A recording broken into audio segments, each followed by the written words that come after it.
Bem, pessoal, então, vamos fazer o cálculo da DMS com os dados que nós coletamos da aula prática, né?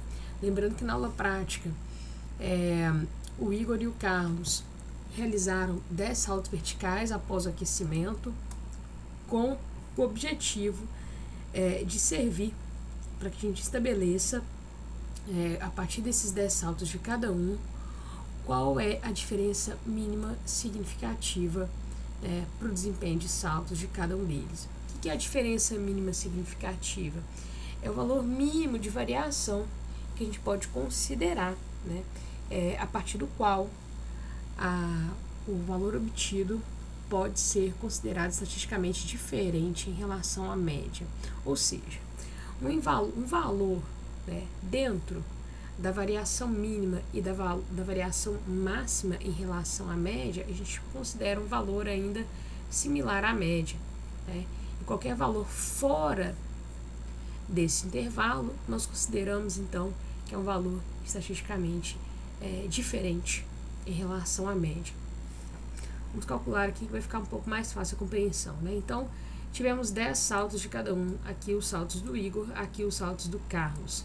O primeiro passo para a gente calcular a diferença mínima significativa é começar com o cálculo da média, tá?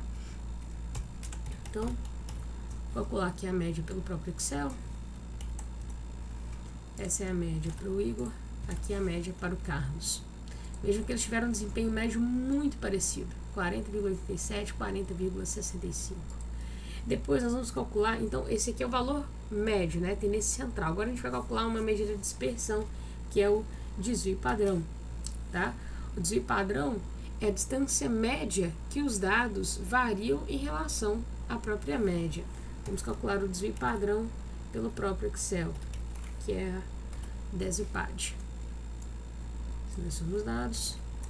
Pronto, tem o desvio padrão do Igor e o desvio padrão do Carlos. Vejam que, apesar de terem um desempenho médio muito parecido, o Carlos tem um desvio padrão maior do que o Igor. Ou seja, ele tem um desempenho menos homogêneo para os saltos verticais comparado ao Igor. O Igor tende a saltar valores mais parecidos um com o outro, enquanto o desempenho do Carlos varia um pouco mais. Tá, mas a média, né, é uma medida que nos remete à distância, o desvio padrão é uma medida que nos remete à distância em relação à média. A gente precisa calcular agora o erro padrão. O erro padrão, ele nos dá a ideia do quanto essa média se distancia de uma média esperada da amostragem real dos dados, né, como se fosse uma população dos dados. Bem, o erro padrão, ele é o desvio padrão dividido pela raiz do N. Então, é igual ao desvio padrão dividido pela raiz, pela raiz de 10. Por que 10? Porque foram 10 saltos. Então, temos aqui o erro padrão e aqui o erro padrão do Carlos. Se nós aumentássemos a quantidade de saltos, ao invés de 10 saltos, seriam 20 saltos. Então, nessa equação aqui, a gente ia pegar o desvio padrão e dividir por 20 ao invés de por 10. Só para vocês terem uma ideia, quando a gente aumenta o N, aumenta a quantidade de dados, a nossa variação vai diminuindo cada vez mais. Então, o erro padrão vai lá para baixo, olha só, 0,48. Nós vamos manter aqui o valor correto, né? Foram 10 saltos, então dividido pela raiz de 10, 0,68. Bem, e aqui o erro padrão do Carlos. Agora que a gente já sabe o erro padrão, que é o desvio padrão dividido pela raiz do N, da quantidade de amostras, a gente já pode calcular então a DMS. Para a DMS eu preciso do desvio padrão, do valor de T da tabela e da raiz de 2. Que valor de T é esse aqui? É o valor de T da distribuição de T de student. Para isso, a gente escolhe qual o valor de erro aceitável. Então, na educação física, a maioria das vezes a gente trabalha com um erro aceitável de 5%, né, que é aquele P menor que 0,05, tá? A gente trabalha com 95% de certeza, né, e 5% de chance de erro, tá? Então, a gente vai usar os dados desta coluna.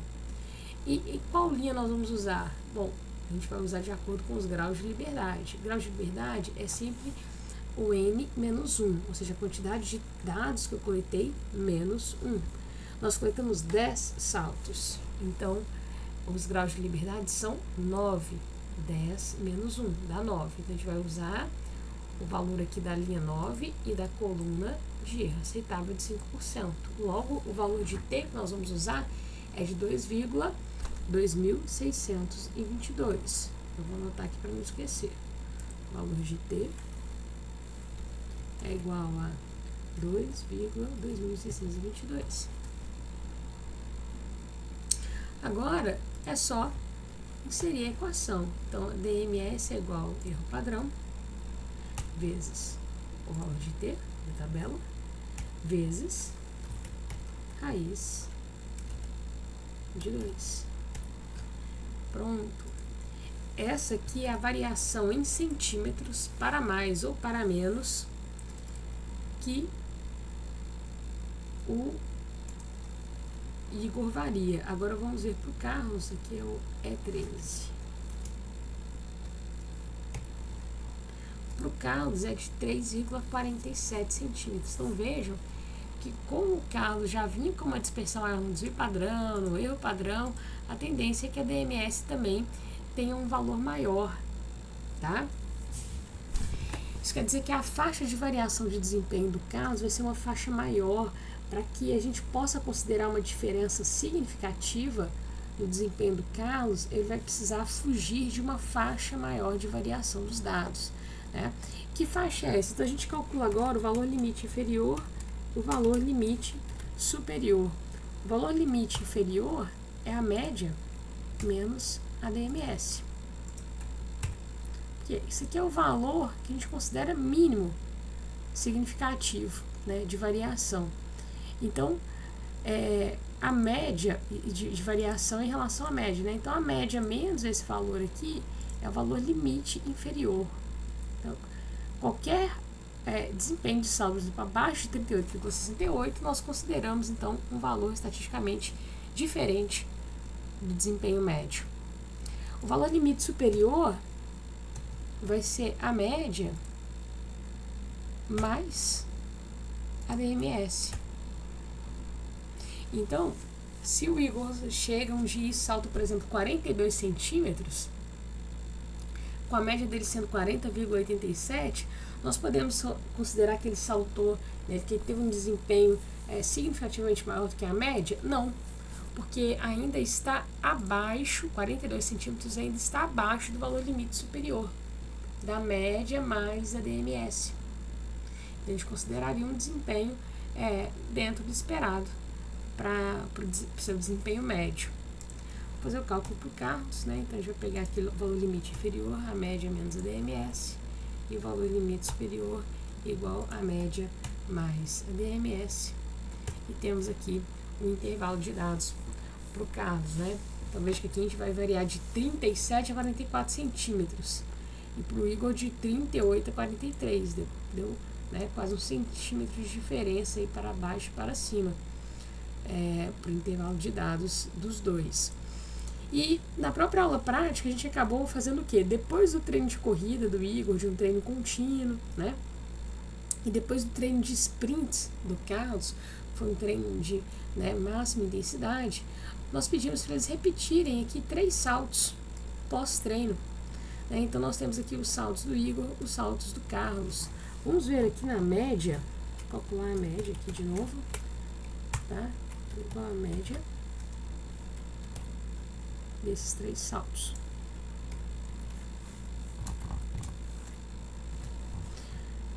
Olha só, essa aqui é a média pré-treino, essa aqui é a média pós-treino do Igor.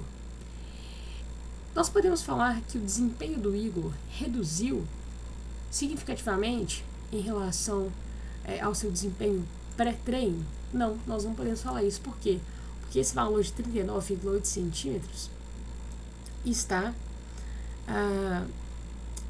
dentro da faixa de variação normal esperada para o Igor, tá? Para o Carlos, nós vamos ver aqui que, na verdade, aqui teve um cálculo errado. Faltou um dado. Pronto. Para o Carlos, o desempenho médio desses 3 saltos aqui foi de 36,97 centímetros. Nós podemos considerar, o Igor não terminou o treino fadigado não, mas o Carlos, nós podemos considerar que ele terminou o treino fadigado, porque o desempenho de variação normal deles aqui seria entre 37,18 e 44,12. Ele terminou o treino com um desempenho médio de 36,97 centímetros, ou seja, abaixo ainda do valor limite inferior.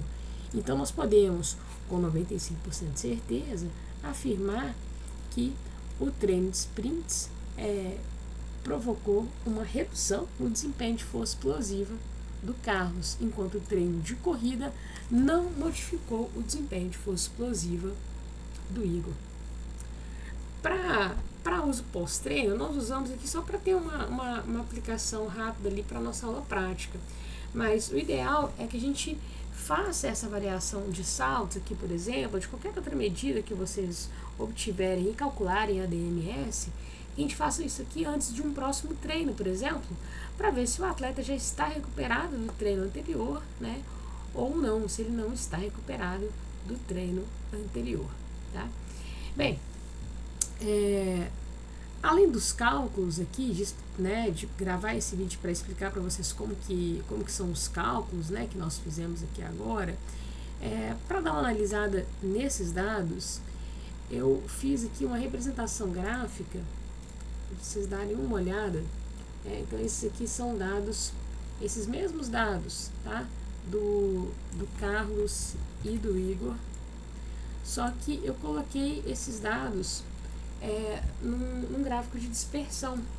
Os dados em preto, né, os pontinhos pretos aqui, são os dados de salto do Igor. Veja aqui, os 10 saltos aqui no eixo X, né, de 1 a 10, os 10 saltos do Igor e os 10 saltos do Carlos. Então, por exemplo, esse aqui é o primeiro salto do Igor, primeiro salto do Carlos, e o do Carlos está tudo em verde.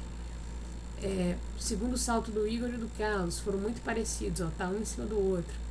Aqui o terceiro salto do Carlos, terceiro salto do Igor, né? Então, só para vocês terem uma ideia de que essas bolinhas pretas são os saltos do Igor e os quadradinhos verdes são os saltos do Carlos. O que são essas linhas aqui que estão representadas? São os valores de DMS que nós calculamos, tá? Então, essas duas linhas centrais aqui, essa linha preta e essa linha verde, é o desempenho médio. A preta, desempenho médio do Igor, e a verde, desempenho médio do Carlos. Vejam que elas estão muito próximas, porque eles tiveram um desempenho similar, né? Um desempenho médio bem parecido mesmo. Só que nós vimos que a dispersão, né? O valor de DMS do Igor foi menor. Então, a variação que nós consideramos dentro do normal para o Igor está entre essas duas linhas pretas aqui, mais externas, né? Então, qualquer desempenho de salto dentro desta variação aqui, dentro dessa variação dessas duas linhas, nós consideramos que é um desempenho ainda considerado similar ao desempenho médio. Para o Carlos, nós vimos que o valor de dispersão foi maior, então veja onde está a linha de valor limite superior e a linha do valor limite inferior do Carlos. Então, ele tem uma possibilidade de variação aqui muito maior, que nós ainda consideramos uma variação que não é diferente estatisticamente da média, tá? Então, um desempenho de salto nessa posição, por exemplo, onde está esse pontinho verde aqui, olha, nós consideramos, por mais que o desempenho médio dos dois seja parecido, um desempenho nesta faixa aqui, por exemplo, seria um desempenho que para o Igor estaria fora do seu desempenho normal, e para o Carlos estaria dentro da sua faixa de variação de desempenho normal. Então, fazendo a representação gráfica, só para vocês terem uma visualização melhor desse conjunto de dados, né, e de como indivíduos que têm um desempenho médio muito parecido podem ter uma dispersão diferente e isso levar a valores de diferença mínima significativa também diferentes, como foi o caso do Igor e do Carlos. E é isso aí.